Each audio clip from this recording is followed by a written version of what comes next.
ಇವತ್ತಿನ ವಿಡಿಯೋದಲ್ಲಿ ನಾನು ಮೊಟ್ಟೆಯಿಂದ ಒಂದು ಹೊಸ ಸ್ನ್ಯಾಕ್ಸ್ ರೆಸಿಪಿಯನ್ನು ಮಾಡ್ತಾ ಇದ್ದೀನಿ. ತುಂಬಾ ಸಿಂಪಲ್ ಮತ್ತು ಈಸಿಯಾಗಿ ಸ್ನ್ಯಾಕ್ಸ್ ಟೈಮ್ನಲ್ಲಿ ಈ ಎಗ್ ಪಕೋಡಾನ ಮಾಡ್ಕೊಳ್ಳಿ. ತುಂಬಾ ಟೇಸ್ಟಿಯಾಗಿರುತ್ತೆ. ಹಾಯ್ ನಮಸ್ಕಾರ ಎಲ್ಲರಿಗೂ, ವೆಲ್ಕಮ್ ಟು ಮೈ ಚಾನಲನ್ನು ಯಾರು ಹೊಸದಾಗಿ ನೋಡ್ತಾ ಇದ್ದೀರಾ ಚಾನಲನ್ನು ಸಬ್ಸ್ಕ್ರೈಬ್ ಮಾಡ್ಕೊಳ್ಳಿ, ಬೆಲ್ಲೈಕನನ್ನು ಪ್ರೆಸ್ ಮಾಡ್ಕೊಳ್ಳಿ. ಒಂದು ಬೌಲಿಗೆ ನಾನು 2 ಮೊಟ್ಟೆಯನ್ನು ಒಡೆದು ಹಾಕ್ಕೋತಾ ಇದ್ದೀನಿ. 2 ಮೊಟ್ಟೆಯಿಂದ ನಾನು ಈ ಎಗ್ ಪಕೋಡಾನ ಮಾಡ್ಕೋತಾ ಇದ್ದೀನಿ. 2 ಮೊಟ್ಟೆಯನ್ನು ಹಾಕಿಬಿಟ್ಟು ಇದಕ್ಕೆ 1 ಟೇಬಲ್ ಸ್ಪೂನಷ್ಟು ಈ ಶುಂಠಿಯನ್ನು ಗ್ರೇಟ್ ಮಾಡ್ಕೊಂಡ್ಬಿಟ್ಟು ಹಾಕ್ಕೊಂಡಿದ್ದೀನಿ. ಒಂದು ಹಸಿ ಮೆಣಸಿನ್ಕಾಯಿನ ಸಣ್ಣ ಈ ಥರ ಕಟ್ ಮಾಡಿ ಹಾಕ್ಕೊಳ್ಳಿ.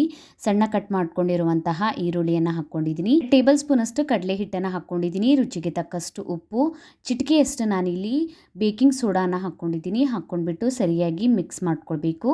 ಮಿಕ್ಸ್ ಮಾಡ್ಕೊಂಡ್ಬಿಟ್ಟು ಈಗ ನಾನು ಎಣ್ಣೆಯನ್ನು ಬಿಸಿ ಮಾಡೋದಕ್ಕೆ ಇಟ್ಟಿದ್ದೀನಿ. ಎಣ್ಣೆಯಲ್ಲಿ ಈ ಪಕೋಡಾನ ಫ್ರೈ ಮಾಡ್ಕೊಳ್ಬೇಕು. ಎಣ್ಣೆ ಬಿಸಿಯಾಗಿದೆ. ಈಗ ಇದನ್ನು ಸ್ವಲ್ಪ ಮಿಕ್ಸ್ ಮಾಡ್ಕೊಂಡ್ಬಿಟ್ಟು ಈ ಥರ ಸ್ಪೂನ್ಲಿಂದ ಸ್ವಲ್ಪ ಎಣ್ಣೆಯಲ್ಲಿ ಹಾಕ್ಕೋತಾ ಇದ್ದೀನಿ. ಗ್ಯಾಸ್ ಫ್ಲೇಮನ್ನು ಮೀಡಿಯಮಲ್ಲಿ ಇಟ್ಕೊಂಡ್ಬಿಟ್ಟು ಸ್ವಲ್ಪ ಈ ಥರ ಹಾಕ್ಕೊಳ್ಳಿ. ಒಂದು ಕಡೆಯಿಂದ ಫ್ರೈ ಆಗಿದ್ಮೇಲೆ ಇನ್ನೊಂದು ಕಡೆಯಿಂದ ತಿರುಗಿಸ್ಕೊಂಡ್ಬಿಟ್ಟು ಫ್ರೈ ಮಾಡ್ಕೊಳ್ಳಿ. ತುಂಬಾ ಟೇಸ್ಟಿಯಾಗಿರುತ್ತೆ. ಈ ಸ್ನ್ಯಾಕ್ಸ್ ರೆಸಿಪಿಯನ್ನು ಒಂದ್ಸಲಿ ಟ್ರೈ ಮಾಡಿ ನೋಡಿ.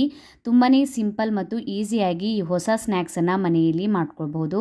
ಈಗ ಫ್ರೈ ಆಗಿದೆ, ಇದನ್ನು ತೆಕ್ಕೋತಾ ಇದ್ದೀನಿ. ಈ ರೀತಿ ಎಲ್ಲ ಪಕೋಡಾನ ಫ್ರೈ ಮಾಡ್ಕೊಂಡಿದ್ದೀನಿ. ಇದರ ಮೇಲ್ಗಡೆ ಸ್ವಲ್ಪ ಖಾರದ ಪುಡಿ, ಬ್ಲ್ಯಾಕ್ ಪೆಪ್ಪರ್ ಪೌಡ್ರನ್ನ ಹಾಕ್ಕೊಂಡ್ಬಿಟ್ಟು ತಿನ್ಕೊಳ್ಳಿ. ತುಂಬಾ ಟೇಸ್ಟಿಯಾಗಿರುತ್ತೆ. ಈ ಹೊಸ ಸ್ನ್ಯಾಕ್ಸ್ ರೆಸಿಪಿಯನ್ನು ನೀವು ನಿಮ್ಮ ಮನೆಯಲ್ಲಿ ಟ್ರೈ ಮಾಡಿ ನೋಡಿ. ತುಂಬಾ ಇಷ್ಟ ಆಗುತ್ತೆ ಅನ್ಕೋತೀನಿ. ಕಮೆಂಟ್ ಒಳಗೆ ತಿಳಿಸಿ ವಿಡಿಯೋ ಹೇಗೆ ಅನ್ನಿಸ್ತಂತ. ವಿಡಿಯೋ ಇಷ್ಟ ಆಗಿತ್ತಂದ್ರೆ ವಿಡಿಯೋಗೊಂದು ಲೈಕ್ ಮಾಡಿ, ಫ್ಯಾಮಿಲಿ ಮತ್ತು ಫ್ರೆಂಡ್ಸ್ ಜೊತೆ ಶೇರ್ ಮಾಡ್ಕೊಳ್ಳಿ.